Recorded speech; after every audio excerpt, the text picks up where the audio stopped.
Hi. Okay. Good morning, everyone. Both at the auditorium room and also online via the Zoom meeting. Okay. I hope everyone can hear me well. Okay. And I would like to welcome all of you guys to the RCT Human Capital Seminar. Okay. This is the fourth time already, and we also have our speaker, George Hawley, here as well.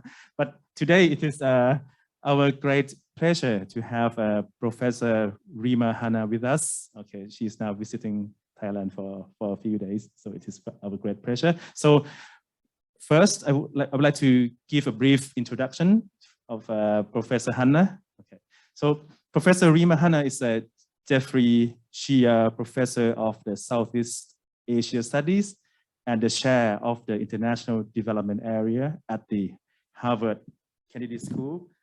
She also serves as the faculty director of the Evidence for Policy Design at the Harvard Center for International Development, and is also the co-scientific director of the J-PAL Southeast Asia in Indonesia. Her research revolves around improving the provision of public services in developing and emerging nations, particularly for the very poor, and her work has been published in leading economics journals. In addition, Professor Hanna is a research associate at the NBER and also a BRAID affiliate.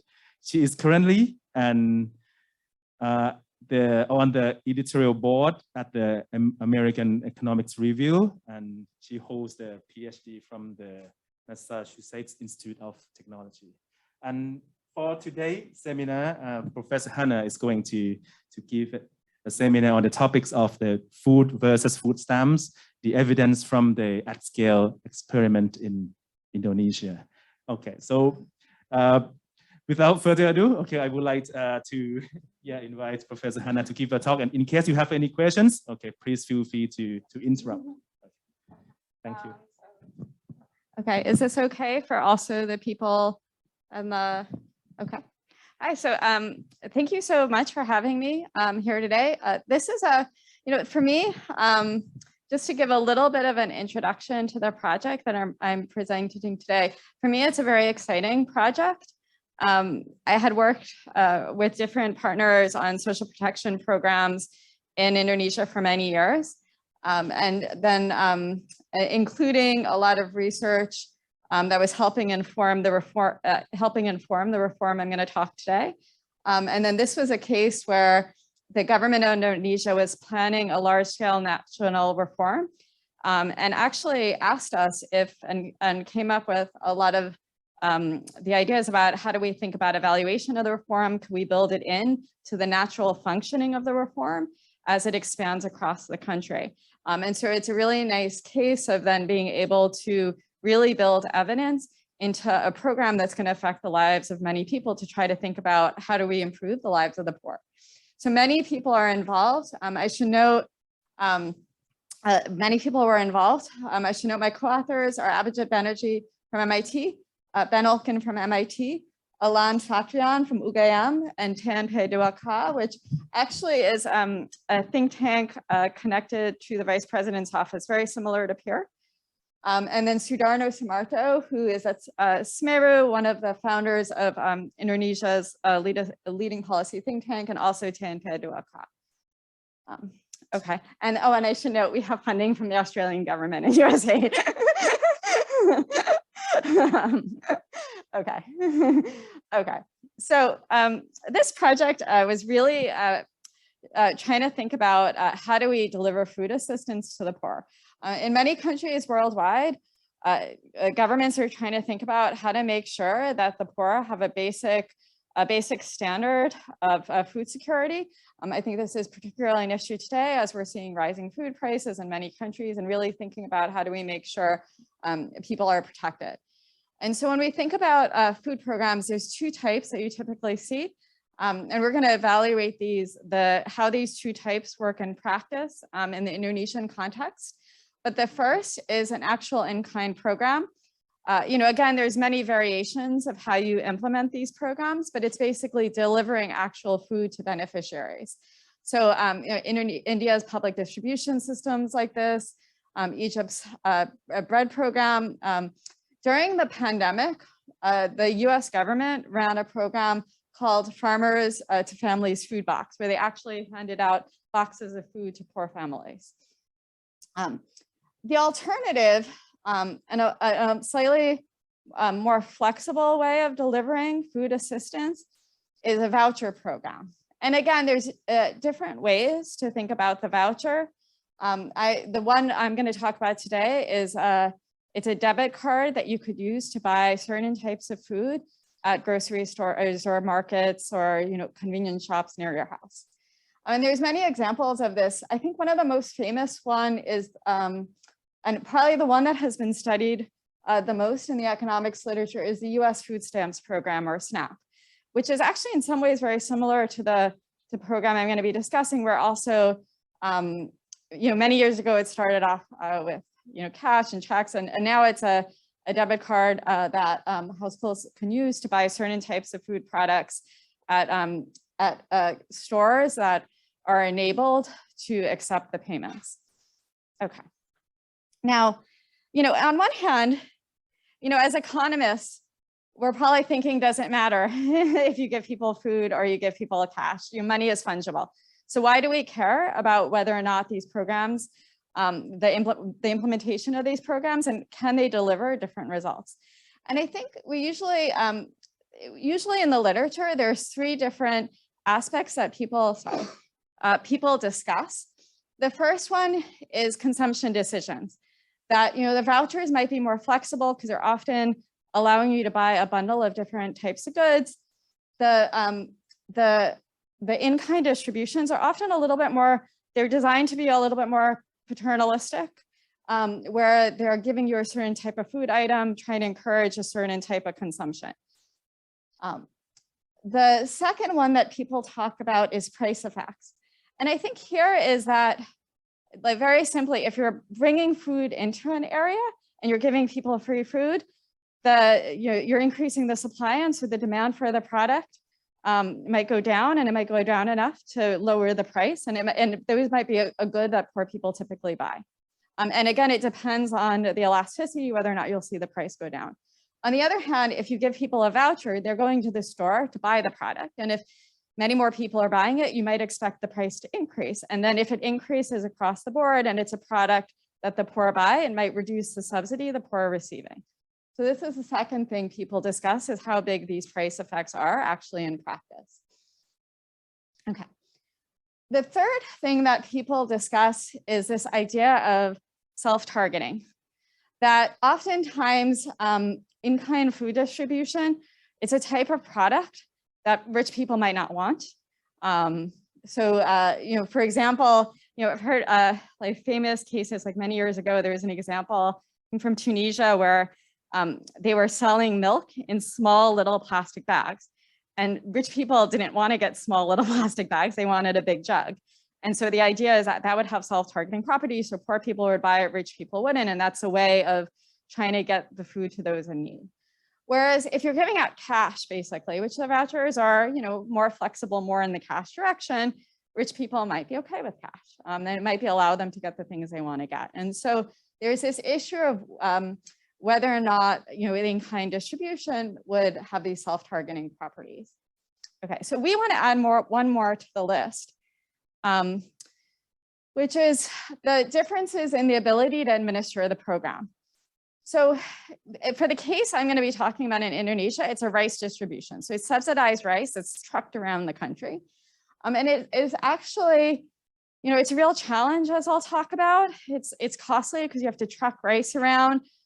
The quality of the rice is, it gets deteriorated through the distribution. A lot of rice goes missing. Nobody knows where it is. And then there's also a lot of rice goes to households that are not actually eligible to the program. And so in reality, what you see is that the households that are targeted by the government tend to get very little of the subsidy they're actually supposed to receive. Now, on the other hand, the debit cards might be easier. because you don't have to truck rice around. It's not as costly. The market is supplying rice in different areas.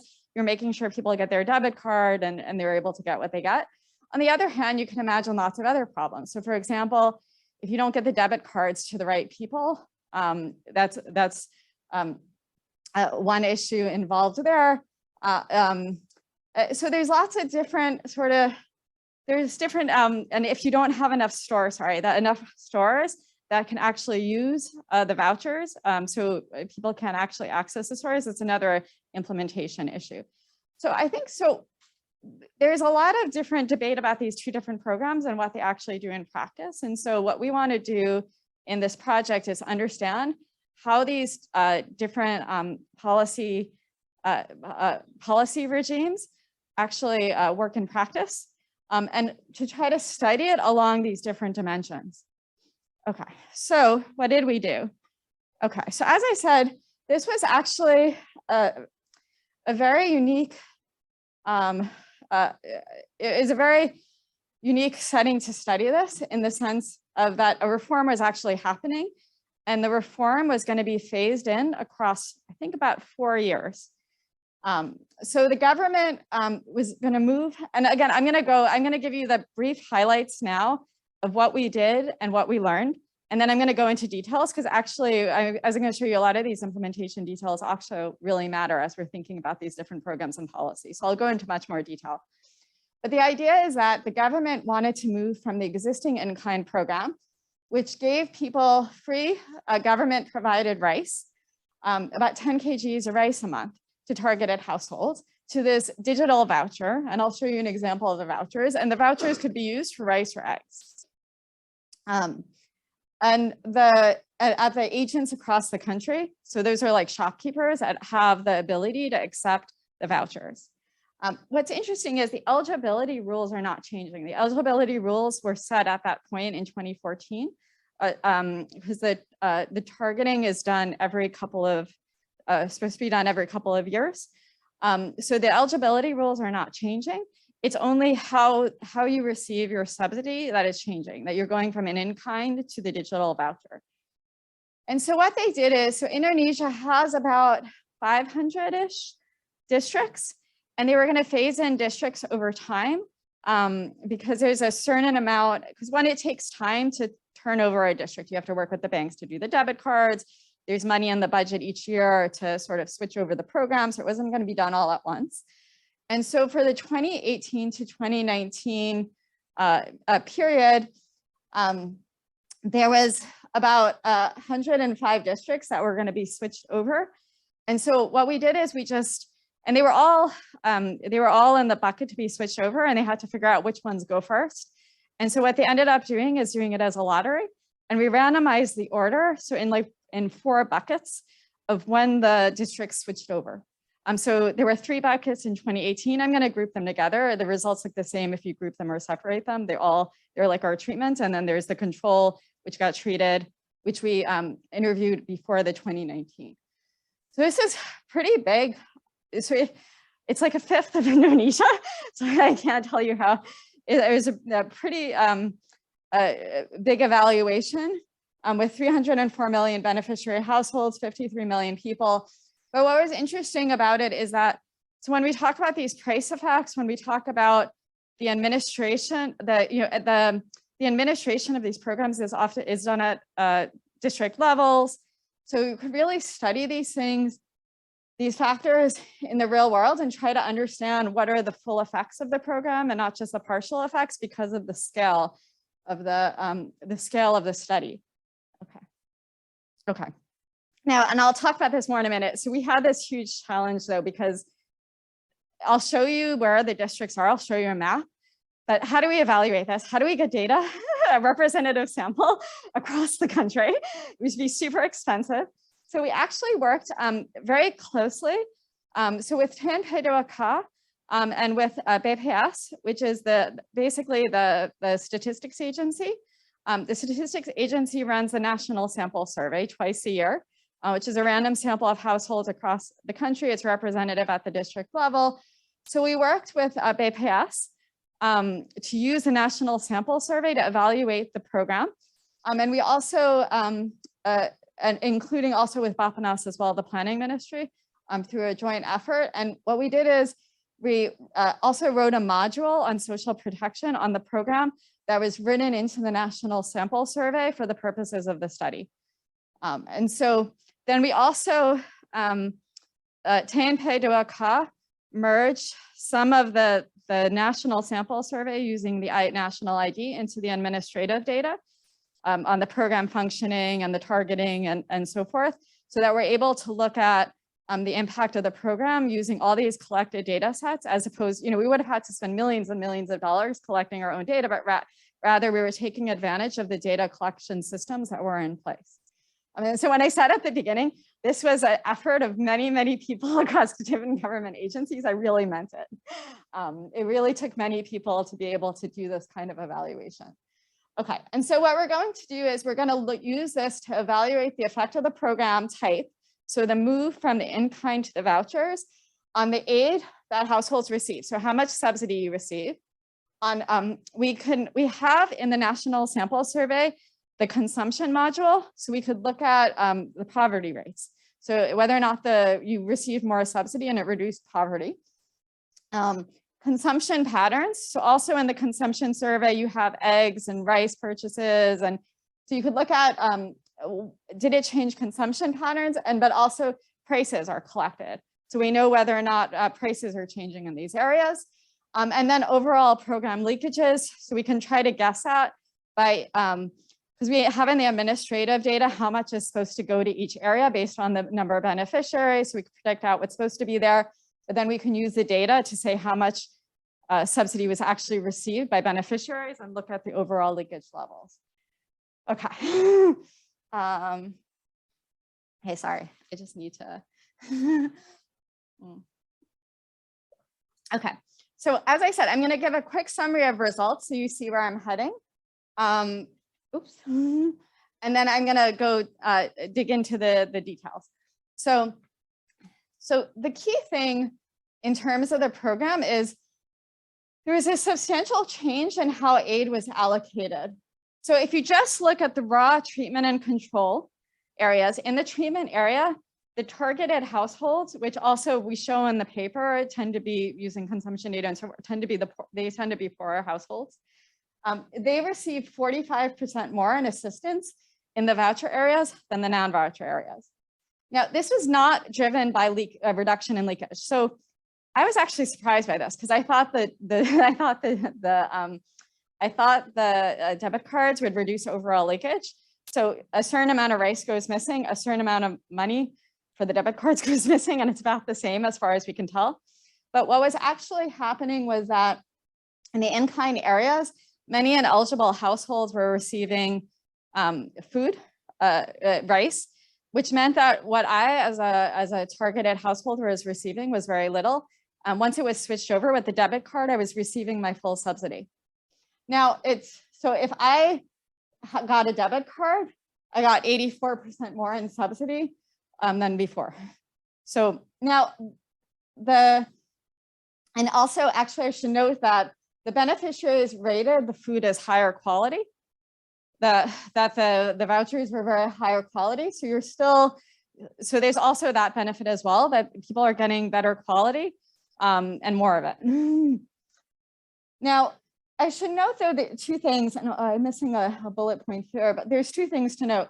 So one, so as a whole, the beneficiaries are receiving more, the targeted households, but the debit cards, some people were missed by the debit cards. So some people who were targeted were receiving a little bit of rice before, and now they're not receiving anything. So inclusion error decreased, but it's decreased, sorry, but so exclusion error also increased a bit. So that's something to be thinking about. And for me, the next step is thinking about how do you reduce that exclusion error. But on net, for example, if you look at the bottom 15% at baseline, because households are receiving much more subsidy, much more food aid, we see poverty, households, poverty falling. Now, just quickly, I know the introduction is probably taking a long time, but just quickly, so what we had been, what we predicted, so households received like 10 kgs of rice, But on average, as I'll show you some graphs, in Indonesia, I think households eat on average about 35 kgs of rice. People eat a lot of rice in the diet. So we wouldn't expect this to actually change consumption decisions for rice because people are buying more rice than they were receiving, and they're still going to buy the same amount. But what we actually saw was that, and that's what we saw in practice, but what we saw is that by having the voucher, people were also buying more eggs. So it was increasing the amount of protein that families were receiving. The next thing, so that's the consumption. On prices, we didn't see on average, we didn't see an effect on price. But when you go to very remote areas, you do see the price increasing. And in fact, I'll show you a graph that shows you that the farther you get from the district capital, the more the price increases. Now, this is small, so it doesn't negate the subsidy gain that households are receiving. But again, it's something to be thinking about as you're thinking about the program in different areas. And then the final thing to note, the vouchers are much cheaper to deliver. So one of the other things we did is we tried to gather the administrative costs of doing the program. So you're getting a much bigger effect on poverty with much lower administrative costs by switching the program types. And so I think for me, like these effects, you know, there's a little bit more protein and everything, you know, there are effects there. But where I think the biggest effects of the program are coming from the ability to implement the programs differently in practice across the two policy regimes. And that's really leading to these differences we're seeing across programs. Okay. Okay, so what I'm going to do, I'm just checking the time. So 10:30. So this is, I have till 11:30, right? Okay, so I have lots of time, sorry. Okay, so I am gonna, okay. Okay, so I'm gonna go through the setting, the experimental design, and the data. Oh wait, sorry, there's a, are you sure? Okay. Okay, that might, you know, I'm never gonna talk. Well, I've taught in a mask, I guess. Okay. Okay. So as I said, I want to go through the setting, the experimental design, and the data. And I think, you know, again, for me, this was really, as I said, this was just to give a sense of the scope and the different government agencies that came together to be able to do this. I think is, for me, was it felt very nice to see the evidence used in practice in this way. And then I'm going to go through the evidence that we discussed. I'm going to start with the subsidy receipt, effects on poverty, consumption decision prices, leakage, and program costs. So very similar to what I've outlined in the introduction. Okay. Okay, so settings, experimental design, and data. Okay, so just to give you a little bit of a crash course in social protection in Indonesia. That at the time when we started this project, Indonesia's largest social assistance program was this program called Rastra. I think around the time the subsidized health insurance was starting to overtake it as the largest program, but at the time this was the largest anti-poverty program, about $1.5 billion US. It was started actually during the Asian financial crisis in 1999. Over the years, the program design changed a bit, but the program design at the time, but not that much, it changed a bit. But the program design at the time that we were doing the study was that there'd be 10 kgs of free rice per month to 15 million households. Now, the value of this subsidy would, change if the price of rice changes. Around this time, it was 100,000, which was supposed to be about $8. Again, that was based on the market price of rice at this time. So that was, if you take that, that's about 6.5% of the poverty line for a family of 4. So it's not small, and particularly for as you go further down the poverty line, it's a substantial amount. And here I'll show you that basically it's just these like bags of 50 kg bags of rice that get chucked around the country. Yes. Mm-hmm. Yeah.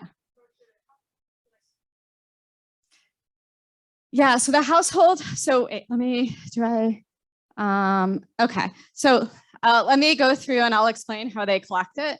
Again, it's there's lots of details. So let me go through, I'll tell the eligibility and then I'll answer your question.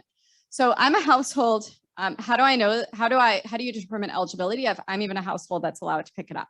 So the government at the time, things have changed a bit, happy to talk about later. But they would do a proxy means test every 3 years. And it was a combination, to be honest, it's a combination of proxy means test with a community approach, but this list would get determined through the Ministry of Social Affairs. Once they had the list, the districts would allow the villages to make certain changes off the list, and then there would be a final list at the district level that is used for the program. And so this was all done prior to even announcing that they were going to do this reform. So the eligibility was set. So the administration of the program the rice is procured by the government logistics agency that does a lot of market operations for agriculture and other types of things. BULOG, so that's the agency. So it would get, so it comes to the district level.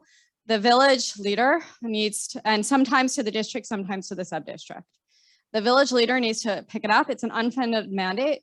So actually the village leader is responsible for figuring out the funding for the transportation for the last mile, which often, you often see then that's a rationale for why they sometimes charge extra prices to beneficiaries to say, oh, there's transportation costs.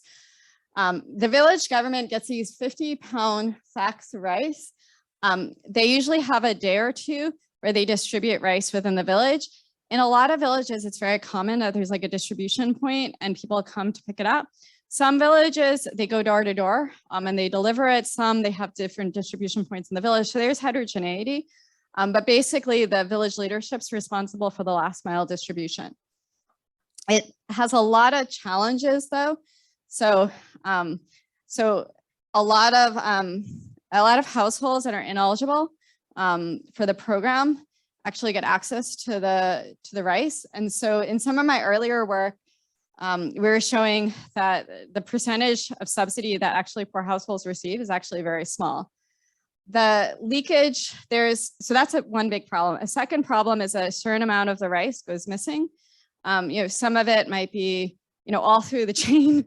I'm not fully sure where it goes missing, but it never arrives. And so that's another reason why beneficiaries receive very little. Then there's another issue that the quality is often degraded. And I think it's actually not, the rice is not bad. If you look at the grade of rice that is bought, it's basically like average, but it's the average price of rice, maybe a little bit lower. So it's not bad rice, but it gets put into these storage facilities and trucked around. And it often is very dark in color. It gets dirty, it gets stones, it smells. So like the quality is often in areas it could be not so great. And so there's a lot of issues in terms of the distribution program. And in fact, working with the government, we had tried to work on a number of projects to try to figure out, can you improve RASCN distribution through thinking about private provision of the last mile, increasing transparency, a number of things that helped a bit, but never really fully solved the problems, dramatically solved the problems. Okay. Sure.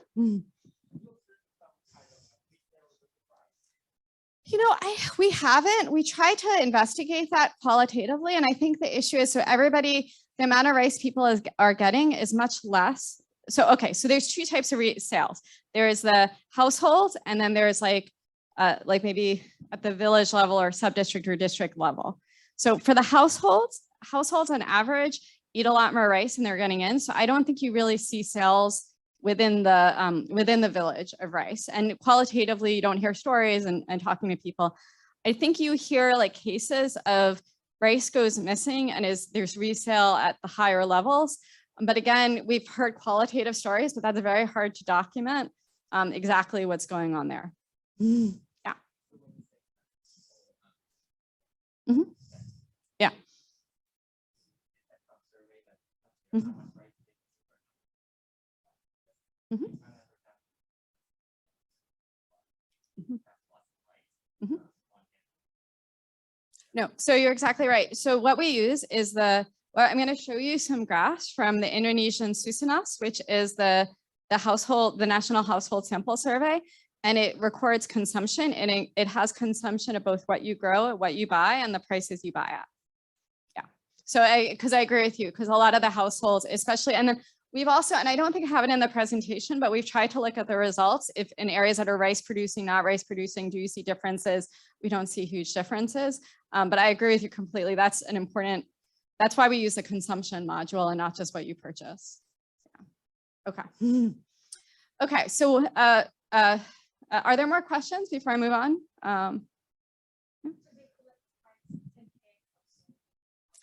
Oh yeah, so because they do it on 1 or 2 distribution days, it all gets done in those like 1 to 2 days. And I think it's usually, if I remember correctly, it used to be like the 26th of the month or something. There was a date where the Raskin distribution would happen. And in fact, in the past, so now at the time it was free. In the past, it would be subsidized. So you'd have to pay some money to get the rice. And so there was always this worry that households were credit constrained. And if the rice was only happening on 1 day and they didn't have the money that day, they couldn't purchase it. But you see similar problems in terms of the distribution when it was also free. Yeah. Sorry, I didn't answer. Okay. Okay. So what was done in terms of the reform? So the government had started thinking about doing this reform and piloted out different types of mechanisms to think about how to move to this voucher-based system. And what they decided to do is move to these debit cards. And so here's a picture and the machine you use for the debit card. So as I said, this was the largest social assistance reform in 20 years. They set up a monthly voucher of about 110 rupiah per month. Now this is going to be a very slight difference in terms of the subsidy than the rice. And I'll show you that when we show the results. You see it in the data. They basically decided it was the 110 of the rice, plus, because now households had to go pick up the rice themselves. They wanted to include a little extra if the households had any transportation costs. And again, the price of rice fluctuates a little, so they're not exactly even, but they're pretty close. The program was originally allowing you to buy rice and eggs. At some point there was a debate over sugar, but the idea was to try to, Indonesia has a lot of issues on stunting. The idea was to try to have more protein for our households. And in fact, actually, after the experiment, the name of the program got changed to Projects Sembako. I think Sembako means 7. So they increased the number of products you can even buy further to allow for more diet diversity. Okay.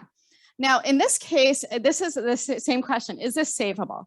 So the idea is that it's technically savable because each debit card had a bank account attached to it. So you could technically save it. I think in practice, you didn't actually see that happening for 2 reasons. One, the program officers, there was a lot of communication that people should spend it all at once. I think because there was also this issue, I think in the back end over the reconciling accounts between the bank and the government after a certain amount of months. And so they wanted to make sure it was like spent out. The other issue is I actually think we're doing some other work on the financial inclusion, but what we realized is I don't think people really knew that they had these bank accounts attached to the cards. And so you don't really see people using them for any type of savings. In fact, I've heard stories that a lot of these cards, the PIN was 1111. And people never changed them because they didn't actually know that there was that they were banked. The communication didn't happen. So in some sense, it was very similar to the Rastra distribution, that people did it all in one go. In this case, the debit cards were issued, they had a name, and so they were issued to the female adult in the household. The distribution was actually quite interesting of the debit cards because it was done through the banks. So there were a couple, I think there were 4 banks, two big banks, but I think there were 4 total. I think there were 4 total that were involved in the debit cards. And it would depend on your district, what area got allocated to what bank. And they would pick banks that had a high network penetration in that area as the bank of interest. So that's why you could have a different bank in one district to another bank. And that what would happen is the list would go from the district office, the list would go to the banks, and the banks would print and issue the debit cards and do the distribution of the debit cards.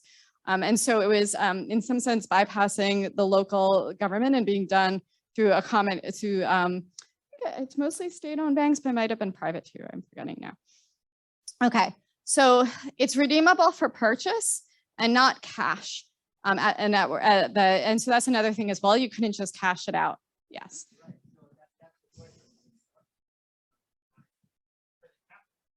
Yeah. Yeah.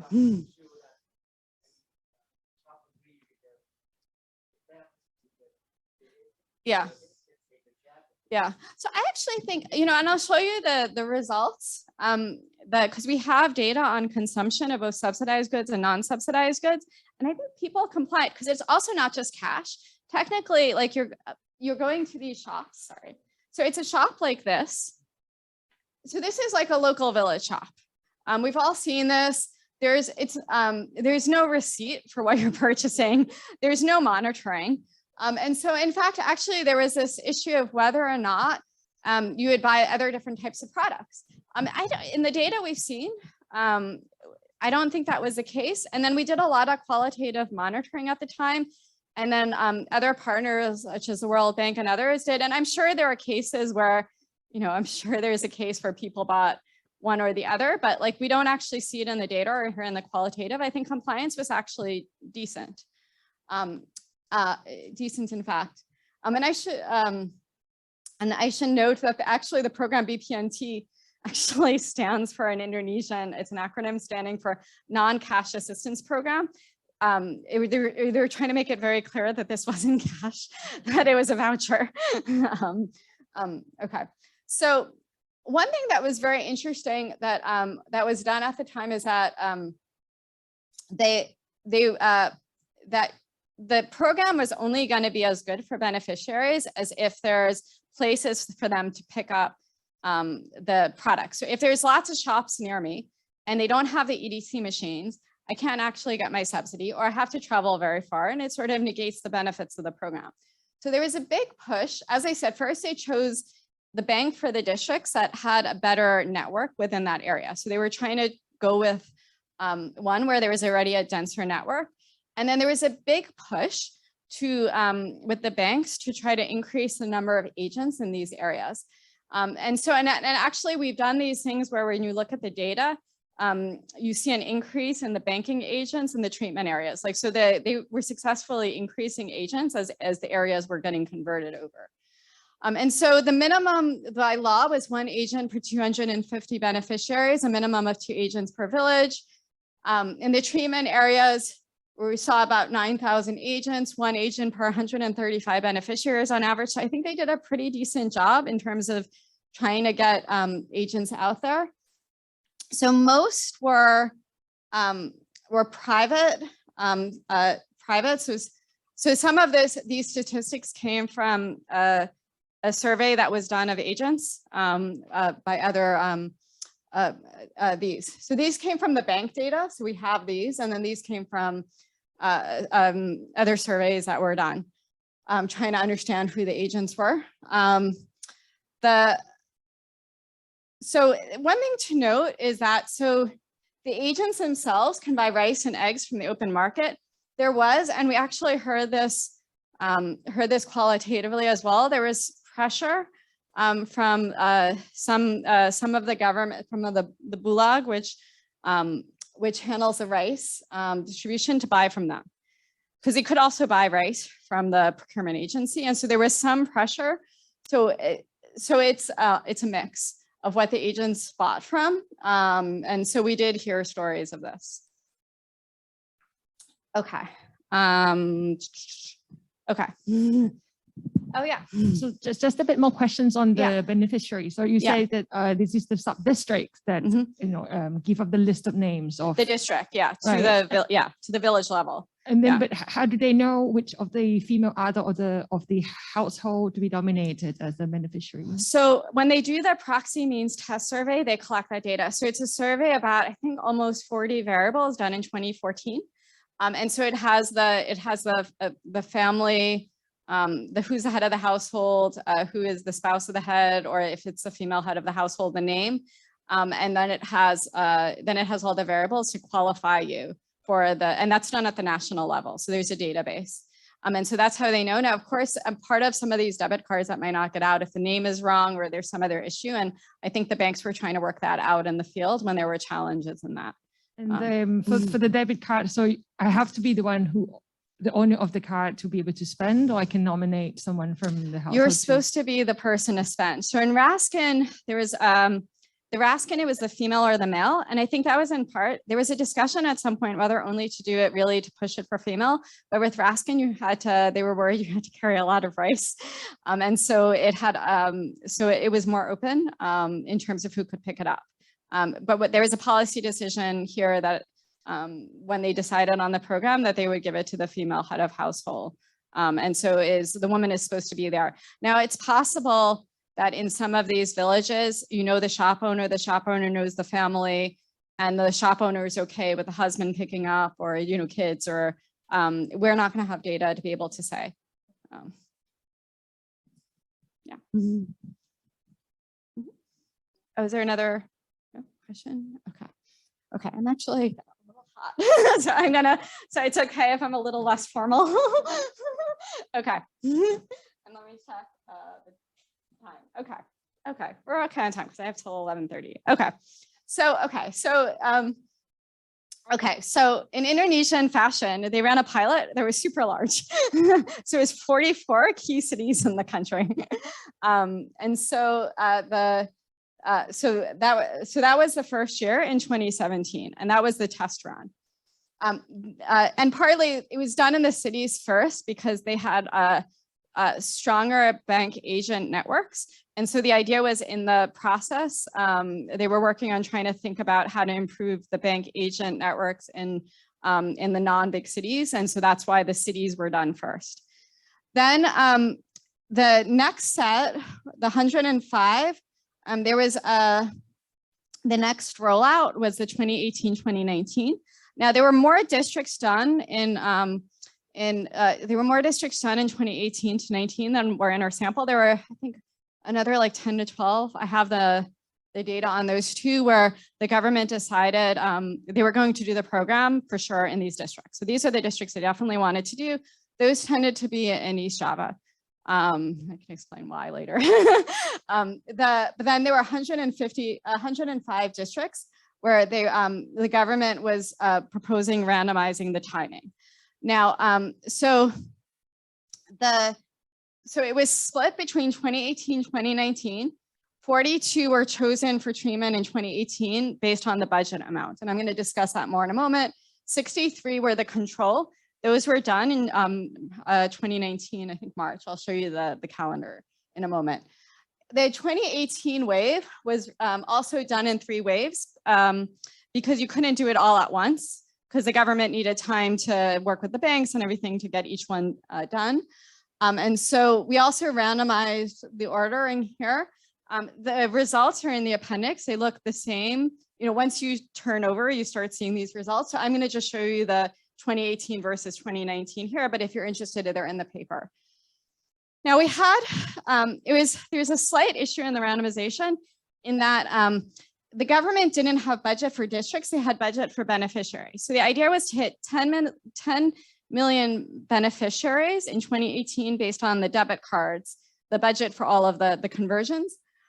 So we stratified the randomization by geography because the different island groups are very different, so you could gain power by doing that.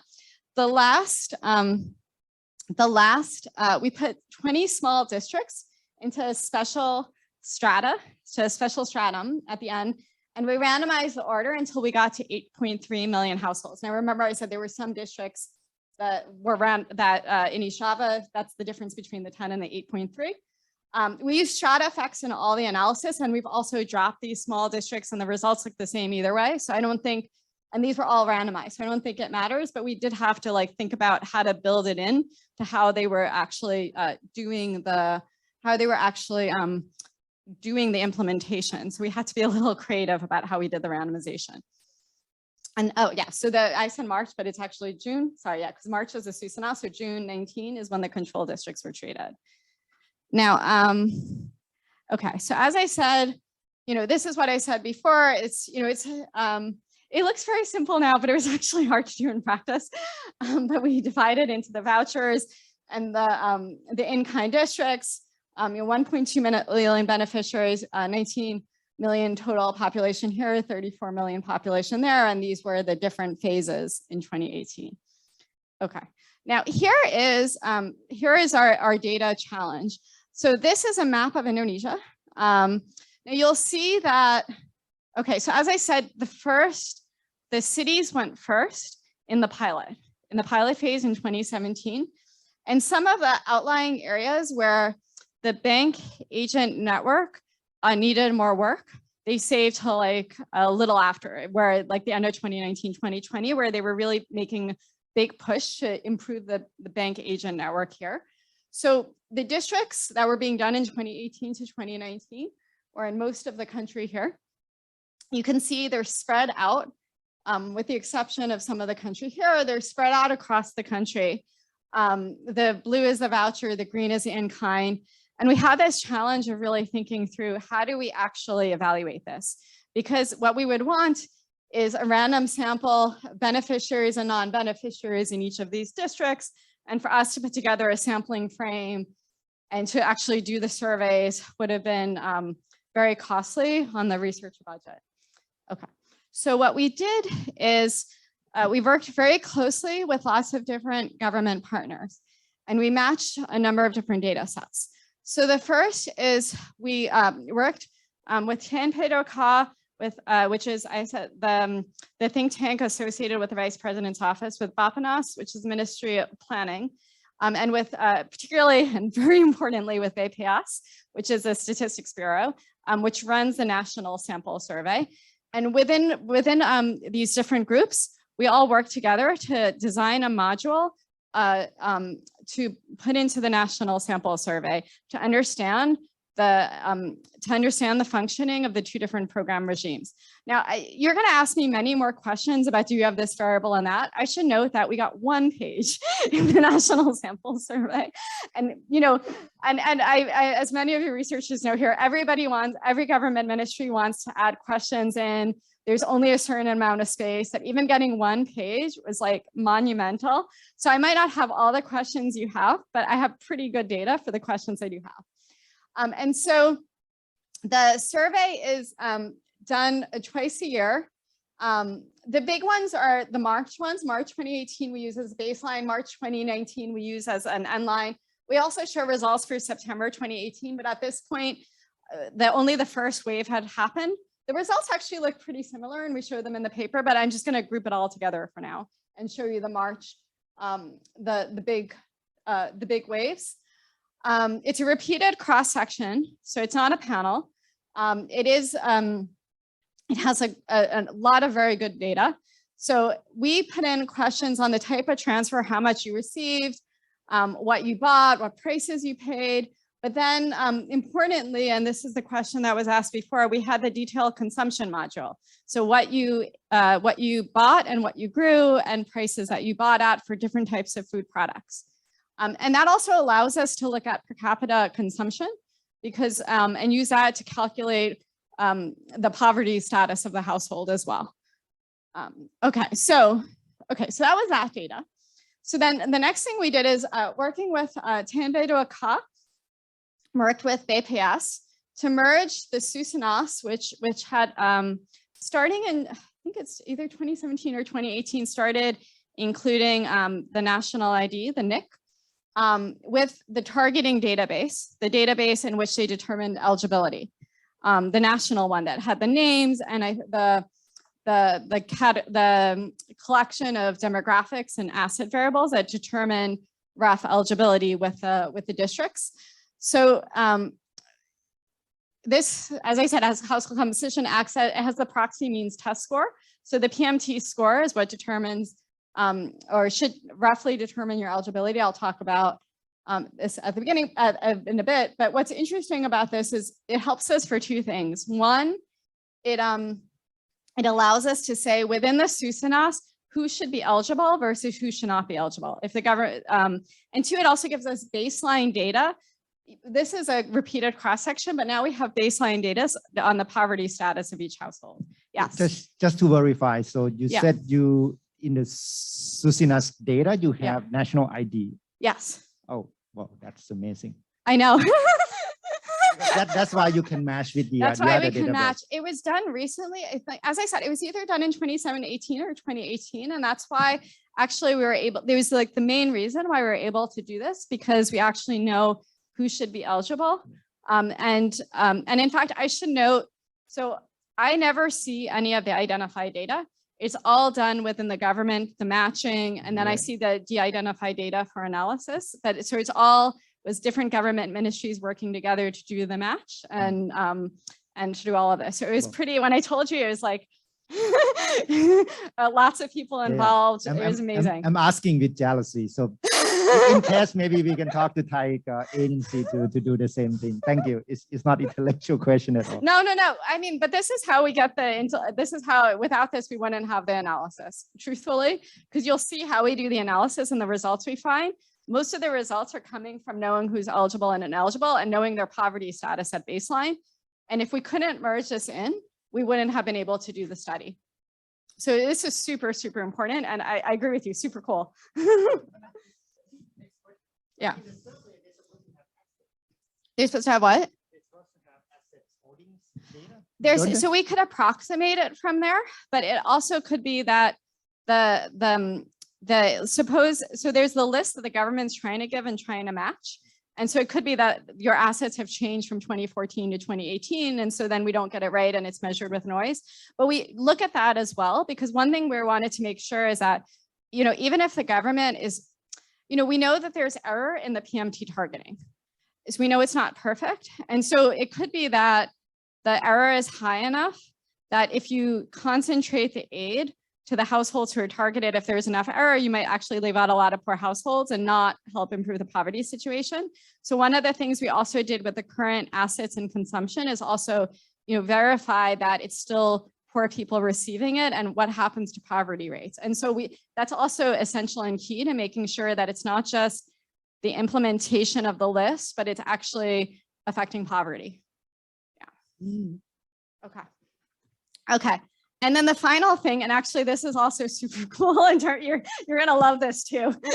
So Indonesia does a village level census every 3 years called the PODAS. It's this really amazing data set.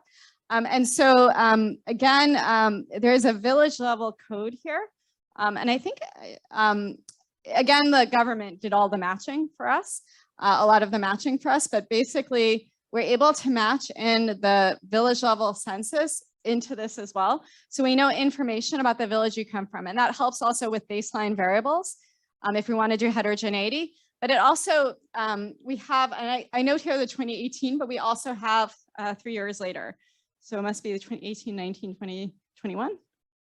We have the follow-up one as well. Anyways, we have the baseline and we have an end line.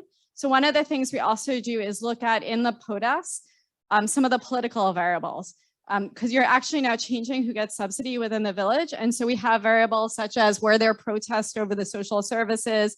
Did the village leader change? And so we're able to also look at some outcomes at the village level as a result of the program that were also important to study. Okay, so I'm checking the time. Okay, so as I said, here is the timeline. We already talked about it. So the one thing that was very important was that the control group was treated after the SUSANAS so that we can measure outcomes. And so that was the one thing that we worked with the government to just ensure that the dates matched up, that we actually had an end line. Okay, so in terms of the analysis, so we set it up as a randomized control trial, which again, it always seems so easy when you say there's a treatment and control, but actually there's a lot involved in getting to this point. But then the analysis is actually pretty easy, because what we're going to do, and most of the tables and graphs I'm going to show you are basically running these regressions where we look at what happens in the voucher areas as compared to in-kind. We include the strata. We use we use control variables. We use the double lasso, and we use all these different baseline controls, although the results look the same with and without the baseline controls. That's in the appendix. Because we randomized at the district level, we clustered by district. And we actually, what I'm going to be reporting is the randomization inference p-values. And then, as I said, I'm going to focus on the March 2019, but the results look pretty similar in September, and all of that is there. The one thing I should note that is very important is that we pre-specified who was eligible. Again, the lists are, so as I said, the list happens at the national level, then goes to the district. And then there are some corrections at the district level. So for example, if somebody dies, they're crossed off the list. If somebody, there was the villages were allowed to make some corrections to the list, and that's all held at the district level, which is data we don't have. We have the national data. And so it's approximate, but although it actually matches it pretty well. But basically that if you're at a PMT score below 30, you're basically the approximate targeted group. If you're above, you are the lower group. And then I'm going to show you also regressions when I look at the bottom 15%, so they're the poorest of the poor, and I'll show you some graphs as well across the distribution. So you see what's happening to different people along the income distribution. Okay, so I'm going to go to the results, and I think I have a half hour, so that's good. But I wanted to stop. Are there questions?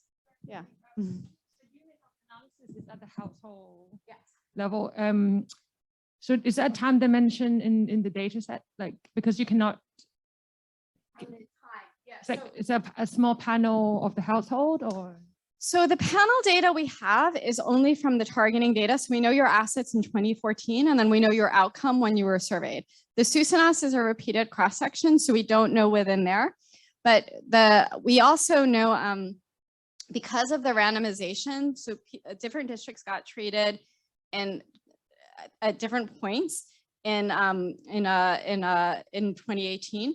And that also the SUSANAS happened at different points because we technically have SUSANAS in March. What I actually see is the results get a little bit better over time. I think it was that they were fixing the debit card issues and getting more debit cards out to people, but it's not huge. And so that's also in the appendix as well, trying to look at the time dimensions. I wish we had questions about within household, but the SUSANAS is a household level data set. And so we can't look at questions of like inner household bargaining or anything like that, although we would have loved to do so, especially given the change from anyone could pick it up basically to the woman getting the debit card. So we should think about the equivalent control group for each household is the household that is treated, sorry, from the previous survey that's not. So think about it as, so we have the March 2020. So we have, sorry. Okay, so we have the March, sorry, 2019. I keep getting all the dates confused. So the March 2018 is a unit of observation, and we compare a district that was treated versus non-treated. So you had switched already to not switch, and an observation is a household. And then but we cluster on the district because that's the unit of randomization. And then what we do is when we include the baseline variables, we include them as controls. So we include the individual household level data from the targeting database in 2014 as controls. We use village level controls from the POTUS. And then we could take the March 2018 baseline, which is representative at the district level, computed district level average, and use that as a control. So even though it's not a household, we have roughly the condition of your district, and we do that by rural urban within the district. So so that's the structure of the data that we have available. Yeah. I think, are there more questions before I want to make sure you already know the results. So I want to make sure that everyone understands what I was doing. It's because it's a lot of complex data sets. Oh, We do both. So what we do is, that's this. We divide them and we look at what happens to eligible households and what happens to ineligible households. Because the ineligible households, remember at baseline, a lot of them are receiving Raskin rice. And so we try to understand what's happening to them too, because that's, in fact, that's a big part of the story, that you see them getting less and the eligible households getting more. And then what we could do is, because we have the PMT score, we could also look at, is the effect coming from people right around the cutoff who are also poorer versus people at like the 90th percentile of income who are richer, and the error rate, we would think about them differently at the different points of the income distribution. So we're able to really look across the distribution because of the PMT score. Yeah, and in fact, actually, so one thing I should know, when you see the graphs, you'll see it. So the PMT is done as, so it's done as a door-to-door census for the targeting, where you go, you send survey, you do a survey sweep, and not everybody gets included. And so anyone who's, so it's basically, they do community targeting, talking to village leaders, and also using the previous census sweep. So if you had high PMT scores and stuff, they're not going to go to you if they think you're rich. Now, some poor households are there too, and that's why we look at the consumption data as well. But it's about the bottom 60%. And so everybody above, we like group into one category of like, you don't have a PMT score, so you're in that top category. And then we look at the consumption and the poverty data to actually see if that's not just the compliance with the list, but the actual what's happening in practice at the time. Yeah. Yeah. A poor household that does not receive egg or rice. So it does. So the control areas receive. So the control areas are the about 30% of the people are targeted to receive rice. Now remember, the targeting is not perfect, and that's one of the things we're also trying to understand as we're doing this. But they are supposed to be receiving the rice distribution, as I'll show you. They don't get their full subsidy. Okay, thank you. Yeah. Sure. To treat or an actual treatment effect? So we'll think of it as intent to treat. So I think in the control, if I remember correctly, 1 or 2 control districts got treated earlier. You know, and again, if the government was making changes, we weren't going to stop them from doing things they wanted to do. So we do it based on your randomized status, but it's not actually, it's not that many districts. And so the IV looks the same as the reduced form. Consider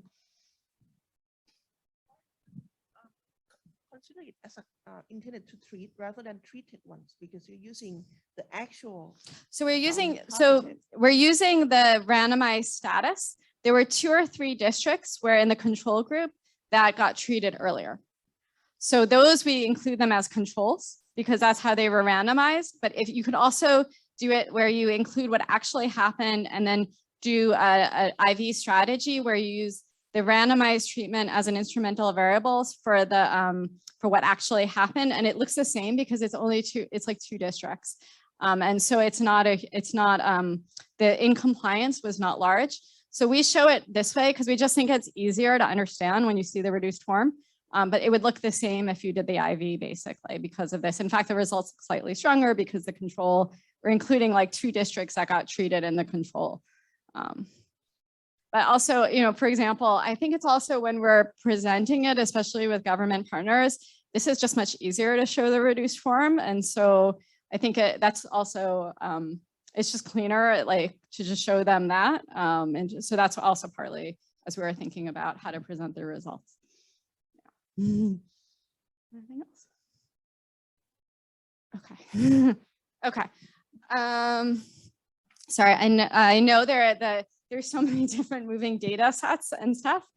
So if there's more questions and if I'm going too fast, do stop me and ask questions because I'm like happy to answer. Okay, so I'm going to organize findings based on some of the theoretical discussion we're having up front. First, I'm going to look at social assistance. Who's receiving the subsidy? Is it the eligible? Is it the ineligible? Where along the PMT distribution? What is the quality of the subsidy being received? And how much and who's getting it? So that's the first bucket. The next bucket is the impacts on poverty. So, and that's where we're using the household per capita consumption data, the real-time data, to say, is it not just, maybe you can target, maybe with the first one, people on the targeted list are more likely to get it, but they might not be the poor. And so really just double checking that, is it actually going to poor households? Is it affecting poverty rates? The next one is, we'll look at the consumption decisions, this idea of the paternalism, does it change what people buy? We'll look at the general equilibrium effect on prices and the leakage. I know, where am I on time? I might, I have 20 minutes. I might not get to all of the results, but I'm happy to share the presentation later if we don't. And we talked about some of the results up front anyway, like key headline results, but okay. So the first thing is the assistance, who receives assistance and how much. So we look at several outcomes. So first we look at the outcomes of the total subsidy the household received. So if I as a household didn't receive anything, I put a 0. And so this gives me both the extensive and the intensive margin of just the total amount received. We then look at later the conditional on receipt, how much did I receive? So we'll look at both. The next thing I will look at is also a dummy variable for did I receive anything at all? And this will help me think about exclusion and exclusion error. And then finally, and so it's the how much received and the whether you received or sort of the decomposition of the total received. And then I will look at the quality of rice. So a lot of my graphs are going to look at tables. I'm going to show some tables, and then I'm going to show this in graphical form as well. So a lot of my tables look the same. So I'm just going to take 2 seconds to explain what my tables look like. So the variables on top are the outcome variables. The Y variables are the regression. If it says all, that's the full sample. So in fact, that's the 66,000 households in the Susanos. And then here, it's broken up by PMT score less than 30, PMT score above 30. So these are the targeted households and the non-targeted households. The observations are here. The control group mean is listed here. So you could think about the magnitude of the impact. And I include the strata fixed effects and the lasso controls. And again, you know, as I said, if you don't include the controls, it looks pretty much the same. But we pre-specified we would include them. Okay, so the first thing is, I think I have limited time, so I might try to not go through all the results, but pick key things. So the first thing is the total subsidy. Now, as I said, this includes both the extensive and the intensive margin. So I'll start with that and then decompose it with what you receive and the subsidy you received if you got it. And what you see is, and I should note that this is the randomization inference p-value. So that's what I'm going to be looking at for statistical significance. Now, if you look at the group that is below 30, so that's the eligible households, they receive as a total group 45% more increase in subsidy. There's a 28% decrease in subsidy for the PMT group that is the ineligible. So what you're seeing is less going to the ineligible households and more going to the eligible households. This is coming from changes in who received the subsidy. And I think it's actually easier to show in the graph. So why don't I switch to the graphs? What you're seeing is, here's the total received. So this is the variable we were just looking at. Here's your PMT score bin by groups of 5. So this is if you're at PMT score, if you're in the bottom 5th percentile of the asset distribution and onwards. And we do this for the consumption as well, and it looks very similar. But what you can see is the green is the in-kind and the blue is the voucher. And so this is the result I just showed, that if you're the poorest of the poor, as a group, you're more likely to get more in subsidy, and then it like flips as you get richer. Now, there's 2 places this is coming from, whether or not you receive anything at all and the total amount you receive. And so if you go here, what you see is if I'm a PMT score above 30, 29% in the control group are receiving some rice. This goes down in the treatment group in the voucher areas. And so it's about 49% decrease in receipt of subsidy. So this is the inclusion error. Now it's note that even though the poor as a whole is getting more, exclusion error has also increased. And so if you look at those with the PMT score below 30, they're also 16% less likely to receive anything at all. So there are some poor households that are getting excluded. So then we look at the graphs to see who they are. And so here's any receipt. And what you can see is, so at the PMT, so the green is the in-kind and the blue is the voucher. So and the difference is telling you the exclusion error because the green is always above the blue. And what you see is for those who are very poor, you see some exclusion error going up, but it's smaller and then it increases. It increases as you get more. And then what you're seeing is for the richer people, the probability of receipt is going down a lot more. And so that's why on net, the poor are getting more, but you see some changes in exclusion error. And so so there's a lot in the paper that unfortunately I don't have time to go through here, trying to figure out who these people are. They tend to be the richer of the poor. They tend to be richer. But it's still, if you're going to make improvements to the program further, you'd want to be thinking about how do you reach these individuals. Okay. So then when you look at receipt, so conditional on receiving anything at all, regardless of which group I'm in, you receive 84% more in subsidy. And what I think it's coming from, and this is the best graph to see it, is so we're looking at an average of 3 months post receiving the card, and not everybody got their card right away. So what you do, you see spikes at the months. Once I receive the debit card, I'm more likely to get my full subsidy. And so these are people who had it for 3 months, 2 months, 1 month, and so forth.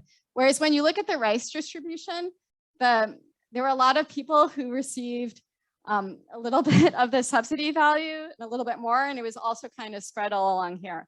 So what I think was happening was that once you got a debit card, you were more likely to get the full value, whereas with the rice distribution, you got a little bit and then it was spread to many more people. Okay. Okay.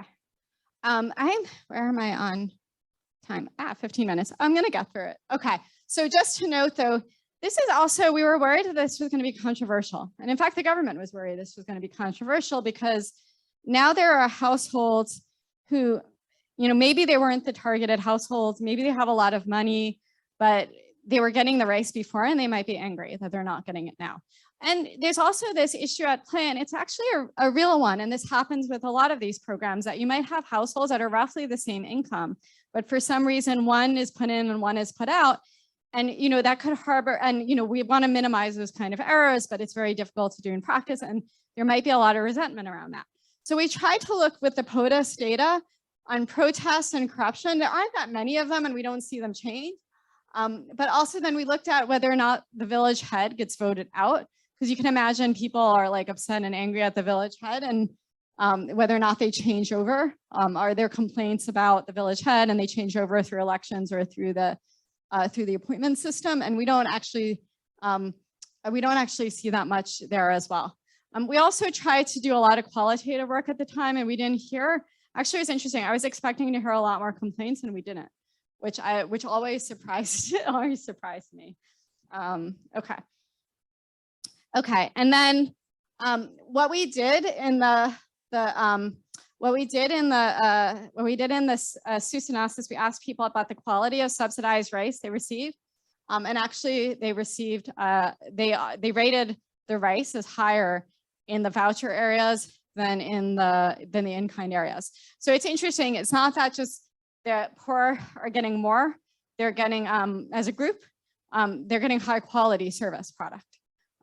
Which is interesting because we would expect that then when you have higher quality rice and you have the vouchers, then rich people would want them too, and the self-targeting would fall away. But so it's actually opposite to the theory, which is interesting. Okay, so so how am I? Okay, I have 15 minutes. What I'm going to try to do is I'm going to skip some of my writing and go straight to the results to hit some key results. So here is, the next thing is, we wanted to understand how this affects poverty. And so we have the per capita consumption of the household after the transition. And so we could look at how it affects whether or not you're below the poverty line. And we also have graphs and stuff with actual consumption and with utility and everything like that. But for me, I think the below poverty line is just easy to see quickly in the graphs. So again, so here's your PMT score. So it's from 0 to 100. This is roughly the bottom 30% is targeted. And then this is roughly the 15. So the poverty line in Indonesia is like roughly around here. So, but you know, there's error. So we looked at like the bottom 15. And what you see is, let's say you're at PMT score of 5. The green is up here, which is the in-kind, and the blue is below. So the probability that you're below the poverty line falls for that, the poorest of the poor. It's pretty big for these two groups. Those are the poor, they tend to be more people below the poverty line as you go down the distribution. And they're also and actually it's also interesting to see the poorest of the poor under Raskin were getting less than the people here. So they actually got a much bigger subsidy as well under the in-kind distribution. So then it gets smaller and then it like kind of is noise. So what you're basically seeing is that it's reducing the number of people, giving them a larger subsidy is reducing the number of people below the poverty line. And so then this is just the same, I'm just doing it through the regressions. You're giving me a chance to also drink my coffee. That's fine. I'll ask it slowly. Thank you. Do you have any charts that show or graphs that show geographic effects? Okay. We do in the paper. I don't think we didn't see huge geographic effects, but I should maybe add them. In the sense that poverty would be geographically concentrated. You know, so we looked at, you know, so we were trying to look at geographic effects because we were trying to also look at in areas where the Raskin distribution was also a lot worse to begin with because they were lower institutional capabilities, but what we realized is the distribution is pretty bad throughout, so you don't see huge effects. I could look at areas, we did look at Java off Java and didn't see huge effects, but let me, you know what, we could do more on areas that are poorer versus, we could do more on this. So hold on. Okay. Yeah. Okay.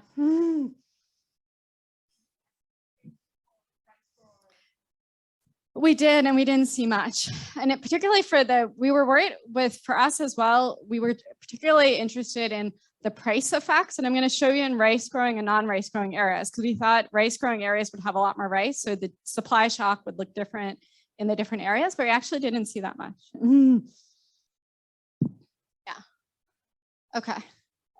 So we've seen the poverty results. Just given that I have limited time, I'm going to just try to quickly, I'm going to skip over the summary because I think I've given where we are. And I'm going to try to very quickly just touch on the other ones. Okay, so the first is the consumption pattern. So these were the graphs I promised. This is the rice consumed by all households in our districts. And this is actually the rice consumed for the eligible households below 30. And what you can see is this line is the 10. That's what you get under Raskin. And you can see most people eat more rice. So theoretically, because you wouldn't expect this to have any effect on total rice consumption. Because if I give you 10 rice or not 10 rice, you'll use other money. If I give you the vouchers, you'll use other money to buy the amount of rice you were going to normally buy. And so that's what you actually see. And it's actually interesting. We also calculated these graphs for the bottom 5%, the poorest of the poor. And they eat a lot less protein rich food, but even they're on average consuming 35 kgs of rice. So again, we wouldn't expect this to have an effect. And actually that's what we see. So what ends up happening is households are getting the same amount of subsidized rice. Actually, why don't I go to the total actually? This is kind of interesting. So this is the total amount of the rice that households are consuming. So on total, you don't see an effect. Households were eating on average, 30 some kgs of rice. They're still doing that. So there's no effect. But what's actually kind of interesting is that, so in the Susanas, they compute something called egg protein because different types of eggs have different amount of protein. So they calculate all the eggs and add it up based on the expected protein in the egg. And what you see is actually the households are buying more subsidized eggs and having total, like just in the consumption module, we just see more eggs consumption in total. Which is nice because it's basically saying there's a little bit more protein going to the households. And in fact, actually, this is also interesting because it goes back to the point that if I gave you the voucher, in reality, you could buy whatever you want. So if you bought whatever you want, I think in the consumption module where you just list out all your things, you might not necessarily be thinking program, non-program. And so the fact that we see an increase in egg tells you that people were like complying more to the vouchers. And in fact, actually, then we look at, the other types of products and we don't really see huge differences. And then we look at, the liquor, but Indonesians, like liquor consumption is very low. Cigarettes is a big one. Cigarette consumption is very, very high. Okay. Oh, am I done? Okay, I will. I'm done. Now I can. Okay. Okay. So it was okay. So please shut off. Is the recording done? Yeah, I'm not sure if there's anyone online. Why don't who we would like talk to ask. offline on this? Any questions from online? No, I guess. I guess not. Okay. Well, thank you so much. Yeah. Yeah. So on behalf of Pierre and the RIPET and EAF, would like to thank Professor Hanna for coming to talk today. And if you would like to listen again, okay, there is a recording available as well on the YouTube of Pierre and the EAF. So keep in touch, everyone, and hope to see you again. Bye-bye. I'm just going to shut this off. Yeah.